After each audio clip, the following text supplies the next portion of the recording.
Ukraine खुफिया ने रूसी सेनाओं द्वारा स्टारलिंक का उपयोग करने की पुष्टि की है। स्टारलिंक टर्मिनल जो उच्च गति संचार प्रदान करते हैं, यूक्रेन की सेना को हमलावर रूसी सैनिकों पर बढ़त दिलाने में महत्वपूर्ण रहे हैं। यूक्रेनी खुफिया ने कहा कि उसने पुष्टि की है कि रूसी सेना देश के पूर्व में कब्जे वाले क्षेत्रों में युद्ध के मैदान पर उपग्रह इंटरनेट सेवा स्टारलिंक का उपयोग कर रही है। रविवार को उसने जो कहा वह सबूत है। इसे जारी करते हुए यूक्रेन की सैन्य खुफिया ने कहा कि उसने पहले की रिपोर्टों की पुष्टि की है कि रूसी सैनिकों द्वारा एलोन मस्क के उपग्रह संचार प्रणाली के टर्मिनलों का प्रणालीगत उपयोग किया गया है। रूस के लगभग 2 साल पुराने आक्रमण में यूक्रेन के युद्ध क्षेत्र संचार के लिए स्टारलिंक सिस्टम महत्वपूर्ण रहे हैं, क्योंकि कीव को एक बड़ी और बेहतर सुसज्जित सेना का सामना करना पड़ा है।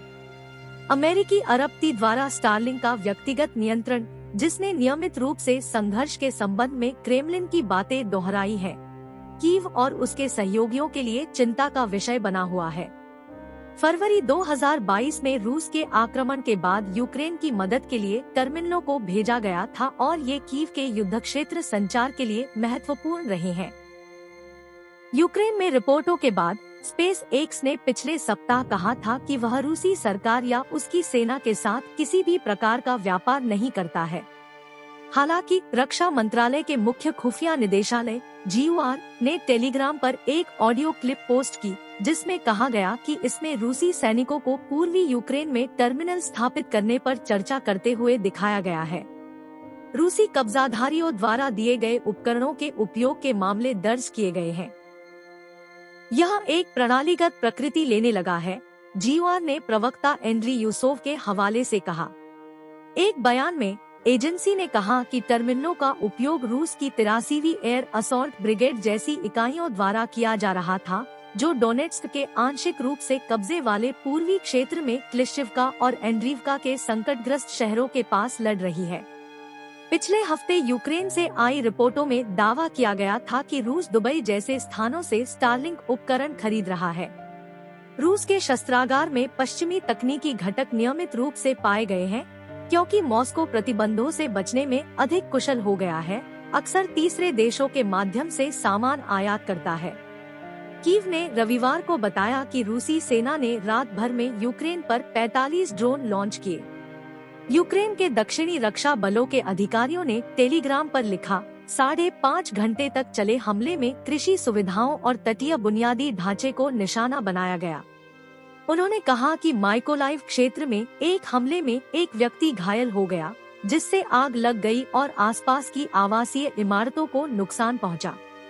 क्षेत्र के सैन्य प्रशासन के प्रमुख सेर्ही लिसाक ने कहा कि यूक्रेन के निप्रोपेट्रोव्स्क क्षेत्र में एक अन्य व्यक्ति घायल हो गया जब नष्ट हुए ड्रोन से गिरे मलबे के कारण आग लग गई। ये हमले तब हुए हैं जब यूक्रेनी राष्ट्रपति वोलोडिमिर ज़ेलेंस्की ने रूसी सेना पर हमला करने के खिलाफ गति बनाए रखने के लिए सैन्य कमांडरों में बदलाव जारी रखा है। कीव ने घोषणा की कि पूर्व उप रक्षा मंत्री अलेक्जेंडर पावल्युक यूक्रेन की जमीनी सेना के नए कमांडर बनेंगे। यह पद पहले ओलेक्जेंडर सिर्स्की के पास था, जिन्हें गुरुवार को यूक्रेन के निवर्तमान सैन्य प्रमुख वलेरी ज़ालुझनी के प्रतिस्थापन के रूप में नामित किया गया था।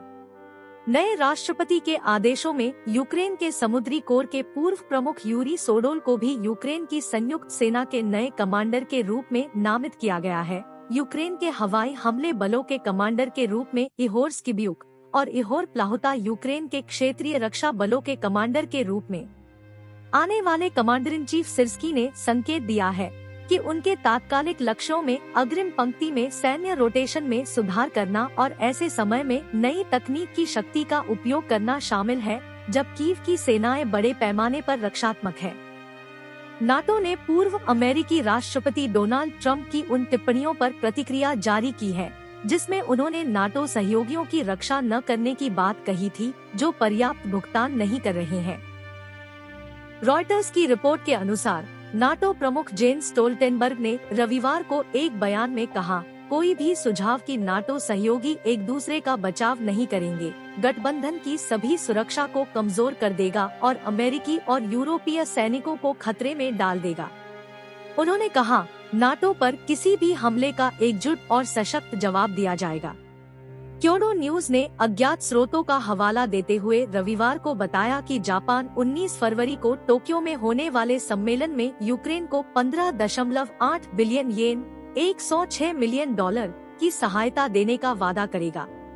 क्योडो ने कहा कि फंडिंग का इस्तेमाल कृषि और मलबे के निपटान सहित 7 क्षेत्रों में पुनर्निर्माण के लिए किया जाएगा। राष्ट्रीय प्रसारक NHK ने शनिवार को बताया कि जापानी प्रधानमंत्री फुमियो किशिदा और यूक्रेनी प्रधानमंत्री डेनिस शामल दोनों देशों के सरकार और उद्योग प्रतिनिधियों के साथ सम्मेलन में भाग लेने के लिए तैयार हैं।